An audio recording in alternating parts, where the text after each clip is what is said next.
Um, Hi guys. I'm back. I am back. Um,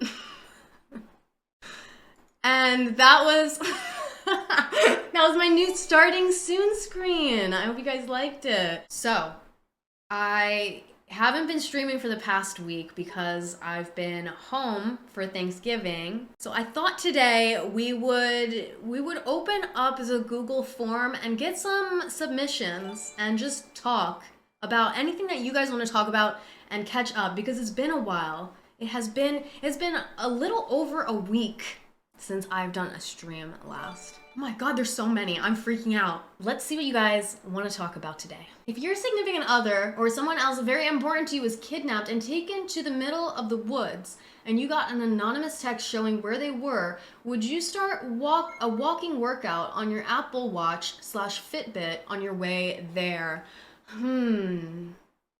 You know, I've seen this question floating around the internet recently. I've been thinking about it, and honestly, I think I may because I feel like that walk there, I would be hustling. I might be running. I might be running, and it could be one of my greatest workouts of the year, to be honest. So, I don't know, it doesn't take that long to start the workout.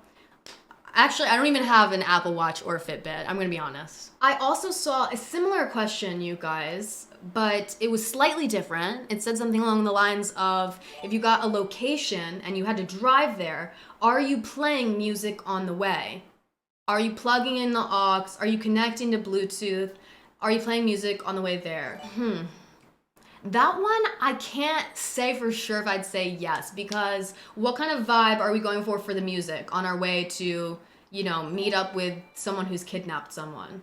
I just feel like picking the vibe for the ride there is I can't even imagine what I would go for. Like, do I want something that's gonna hype me up? Do I want something that's a little bit sad? Because this whole thing is a little bit sad. It's like a sad, someone's kidnapped. It's a little bit sad. What kind of vibe are we going for? Someone in the chat said horror movie music. Yeah, are we doing that? Are we gonna set the stage for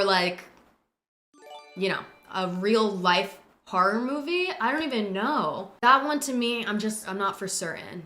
But yeah, I could definitely see myself starting a quick workout, especially because I definitely think I'd be hustling on my way there. Okay, and then this is the other thing I'm thinking about. When you guys listen to music in the car and you arrive at your destination, do you sit in your car and wait for the song to end? I don't always do that. Like if I have to be somewhere at a specific time, I won't. But if I don't have to be somewhere at a specific time, I do wait for the song to end, to be honest. Like I'll usually just sit there until the song ends and then I'll turn my car off right after the song's over. So are we doing that on the way? Because that's adding a little bit of time, but we don't really have to be there at a specific time, I feel like. Do you have any New Year resolutions? If so, what are they? Also, love your content, thank you. Actually, I've been trying to place less pressure on the idea of a new year. Because I feel like when I was younger, I would really put a lot of pressure on myself on January 1st to make many changes, whatever things that I want to be changing in my life. I put a lot of pressure for it to just all switch on that one date, which honestly it's just too much pressure. It's kind of like self-sabotage a little bit because how are you expected to change like that in one day? Changing habits it's a process. It takes time, and to expect to just do it all on one day and stick to it for the rest of the year can lead to a lot of disappointment, I feel like. So I've been trying to do less of that and more so having the mindset of if there's something that I want to change, like a habit, just trying to do it when I think of it. You know what I'm saying? So I don't really have any specific New Year's resolutions, but I definitely think I will make some goals for myself. I think that's a little bit different. Not necessarily habits or things that I need to change immediately, but maybe goals for myself. Like what do I want to accomplish throughout the entire year of 2023? You know what I'm saying? Which for that, I honestly haven't thought of my goals yet. I have some ideas, but I think I want to write them down I want to take out a notebook or something and write down some goals so I can like look at it and try to, you know, work towards those goals. There is one thing that I kind of do want to change, and I've already started changing it, is I want to really, okay, this is going to sound weird maybe, but I'm trying to stick to my word more. I think that I already do, but I feel like there's kind of this idea in LA, or there's like this culture in LA of people being really flaky, which I definitely see that. There's so many times that you know, see someone you haven't seen in a while, or you're catching up with a friend or whatever, and you guys are like, oh, let's do this. And you're like, yes, let's do that. And then you like never do that, if you get what I'm saying. Personally, I don't think I'm very flaky, but I do find myself saying yes to things and thinking in the moment, I'm like, are we even actually gonna do that? And I wanna really try to change that. I wanna maybe like, if I make that type of plan with someone, like follow through and then be like, oh, so should we do that? Or do you think that'd be annoying? Do you think people are so flaky that if I followed through, they'd be like, oh my God, this is actually following through with this thing that we talked about and I was not serious about it? They're gonna be shook. That's what I'm thinking. Like they might actually, I'm rethinking it as I'm saying it out loud. They might actually be like, wait, I wasn't serious about that. Okay, it depends on the person. I agree. Well, anyway, for me, personally, I am gonna stick to my word more often. And if I'm having a conversation where, you know, there's a plan that's brought up and I already know that I don't wanna do it, then I'm not gonna say, yes, let's do it. What would you say instead? Just no? I'm like the most antisocial person ever. Every time someone brings up an idea for a plan with me, I just say no. Maybe there's a more like up in the air way to answer it. To be like, oh, that sounds like fun. Like, I'll have to see if I can. Or like check my schedule. Oh my God, maybe. Oh my God, maybe. Yeah, let me see how I feel that day. Actually, that's really real. That's really real. Because sometimes I feel like the problem with people being flaky is just that making plans really far in advance sometimes can be genuinely, it can be difficult because who knows what's going on in the future? Who knows how you're gonna feel? What if you made plans on Friday night on like a Monday and then you wake up on Friday and have the worst day of your life? You know what I'm saying? I don't know. Because then you could honestly think of it as, well, maybe I should go out. Maybe it would make my day better. I fear I'm thinking too hard about it. I don't really have any New Year's resolutions. What do you want for Christmas, young lady? I am not Santa.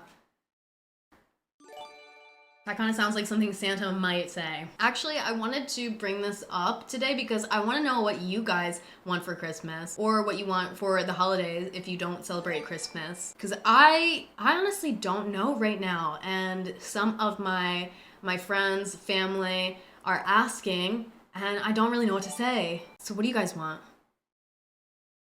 The will to live? Okay, there is one thing that I want, you guys, but I'm probably gonna buy this for myself because it's expensive. And also, if I say this right now, I feel like people are just going to, they're just gonna be like, of course this 40-year-old woman wants this. So, I don't know, should I tell you guys what I want? I want a new vacuum cleaner.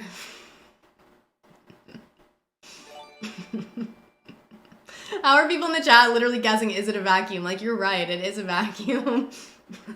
Listen, I want a Dyson. I want a Dyson vacuum cleaner, and they're kind of expensive. They're really nice though. And the reason why I really want one is because I have a dog that sheds a lot. So I have to vacuum a lot. And my vacuum cleaner that I have now, it's just old.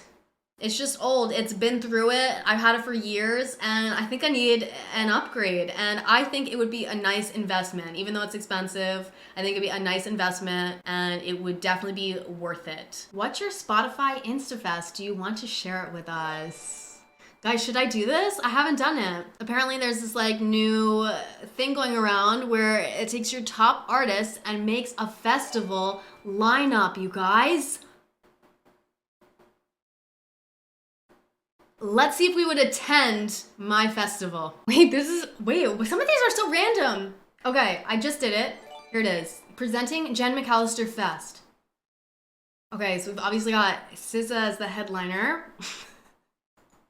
I mean, I'm not surprised. Nick Hakim and Steve Lacy, which, guys, I was trying so hard to get Steve Lacy off the top of my thing. Okay, but some of these are a little random to me. Like, okay, Sheryl Crow. Please, that's so funny. I mean, I love Sheryl Crow, but why is she there? The basic meter? Oh my god, I've got 69 on the basic meter. That's because Steve Lacy is headlining one of my days. Oh my god, this is so humiliating. Stop.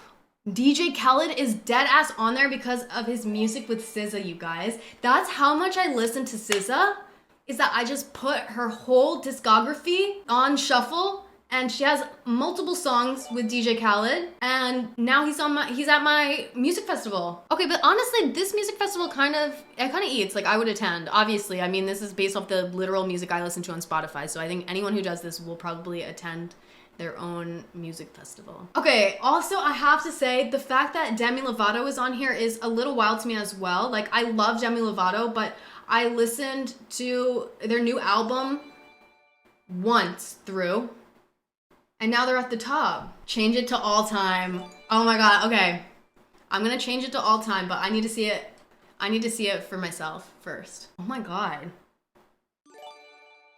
Oh my god, I'm attending. Okay, this is my all time. Wait, I'm... My basic meter went up, you guys. My basic meter went up. Why did it go up so high? Would you guys attend this music fest? Actually, this music fest looks amazing. I definitely would be attending. How to politely say you're not interested in someone. I feel like this is a good problem to have. I feel like it depends a lot on the situation, to be honest. But without context, ugh, I don't know, it's hard without context. If it's someone who you're really good friends with and maybe they want to be in a relationship with you, but you don't want to be in one with them, I feel like that's definitely the messiest situation. But I do feel like if you're in a situation where it's someone you don't know very well, it's maybe a little bit easier to deny them. If it's someone you don't know very well, maybe you could just be like, I'm not really in the place to be in a relationship right now. I feel like if you put it on yourself, then it's more polite, you know? I feel like you could use the same thing with a friend, but the problem with a friend situation is that could permanently alter your guys' friendship, right? But I feel like the classic thing that people do when they have a really close friend who wants to get into a relationship with them and they don't want to get into one back is kind of like pulling the card of being like, you know, I value you so much as a good friend that I'm too scared to be in a relationship with you because I don't want to not have you in my life as a friend, you know? I feel like that could be a good way to say it, but I don't know, it's tough. If they ask you over a video chat on FaceTime or something, let's just say they just popped the question, you could be like, oh,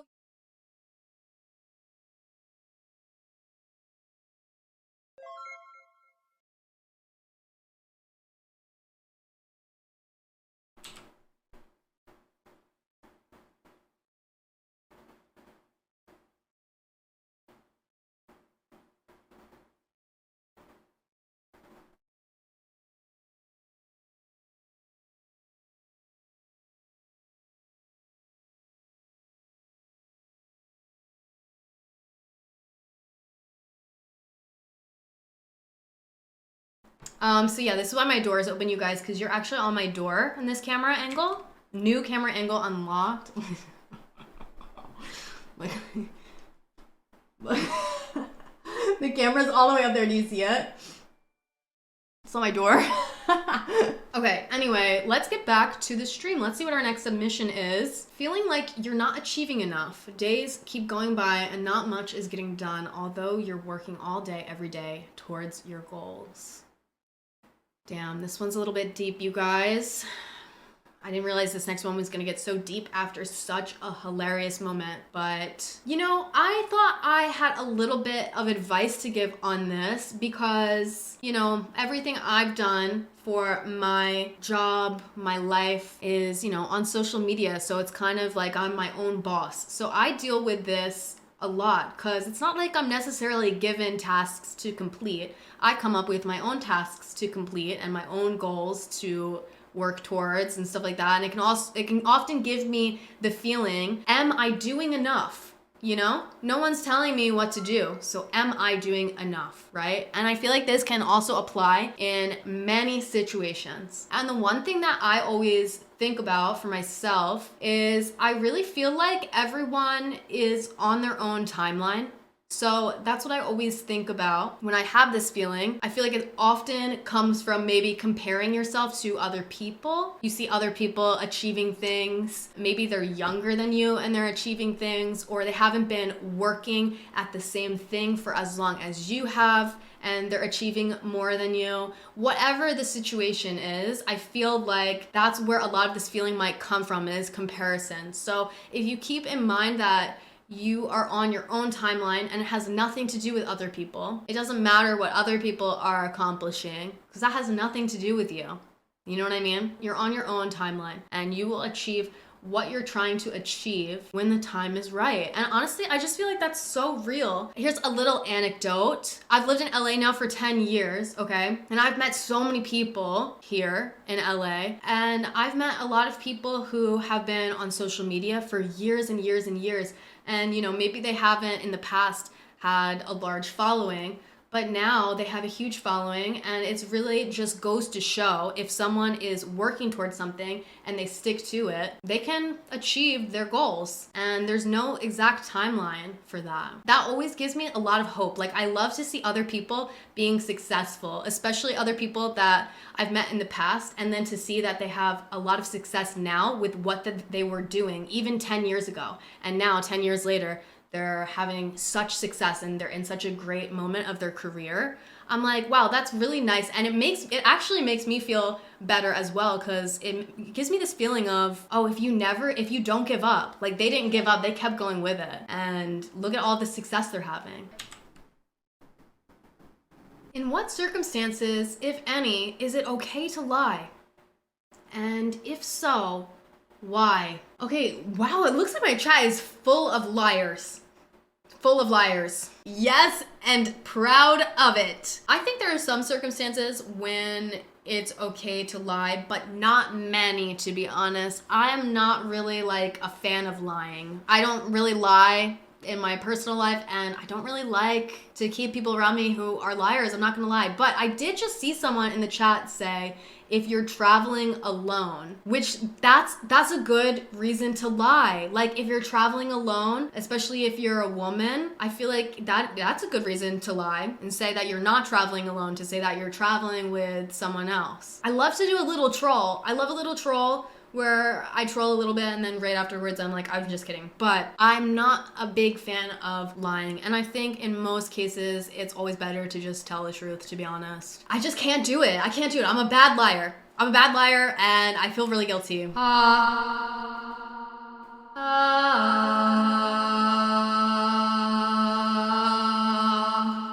my God, guys. We should do a Christmas caroling stream. We wish you a Merry Christmas, we wish you a Merry Christmas, we wish you a Merry Christmas and a Happy New Year. With just me singing, yeah, I'm the choir, or the whatever. Would you try ayahuasca retreat? I love the way you spelled ayahuasca here. That's why I had to put this in.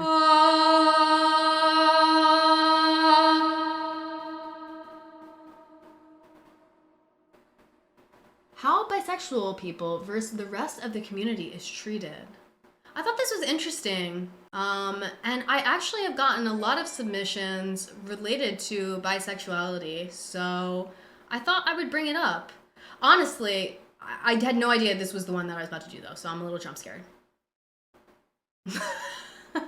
I feel like this can apply to more than just people who identify as bisexual. I feel like this can apply to people whose identity lies somewhere in a non-binary place, okay?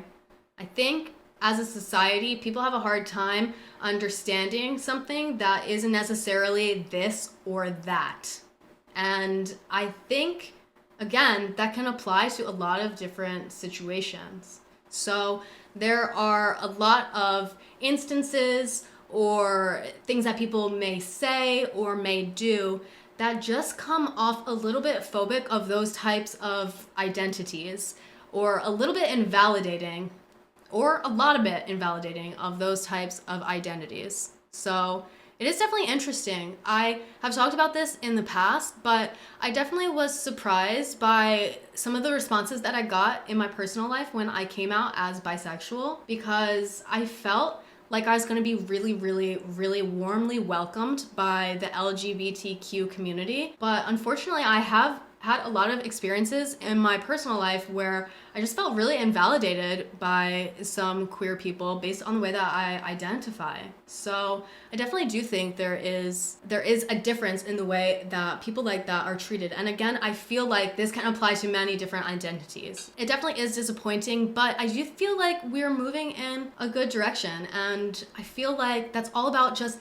listening to people and really hearing them. That's kind of the thing that I've always felt when I've been in situations where I feel invalidated, is I feel like I'm not being heard. So I feel like that is something that could help people feel more included, is just really listening and taking people's experiences for what they are. And also I feel like, okay, I know gay is an umbrella term. Like, people often use gay to describe many different identities, but I often see people like online speculating about other people's sexualities. This is just an example, okay? I often see people online speculating about other people's sexualities, which I think is inappropriate, first of all.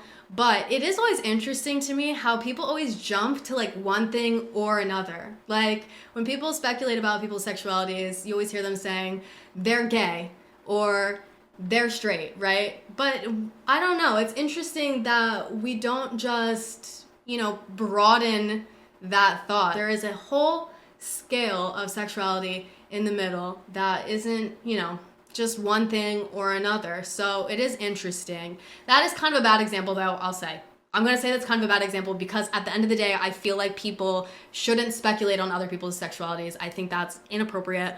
But just an example to kind of highlight what I mean by society really thinking in black and white, okay? Same thing with gender. Yes, I agree. That's kind of what I was alluding to when I was saying that what I'm saying here, it doesn't just apply to bisexuality. It also applies to other sexual identities and other gender identities that don't fit into a certain binary. All right, this is the last submission that we're gonna be talking about today. What do you think will be ridiculous in 10 years that is currently quite popular?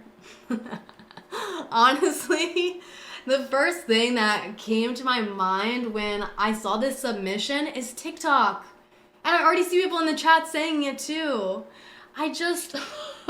Okay, the reason why it comes to mind first is just because I've been on the internet for over 10 years, and a lot of things that were really popular and seemingly cool to do on the internet a long time ago are cringy now. And you know what? I feel like that is just internet culture. Like, that's just kind of how it goes.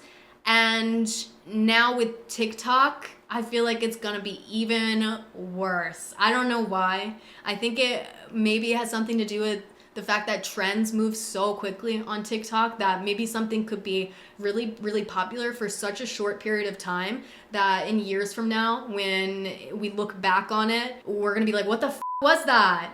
What the f was that? I mean, to be honest, I already see some like cringy TikToks on my For You page every once in a while of TikTokers from only even 2 years ago. So guys, I don't know, like imagine TikTok in 5 years, in 10 years. I just feel like it's gonna be looked at very, very differently. I hope you guys enjoyed this stream. I always love talking to you guys, especially about things that you guys want to talk about. So thank you so much for submitting topics that we could talk about tonight. I hope you enjoyed it and I hope you had a good time. And thank you so much for watching. Bye, YouTube.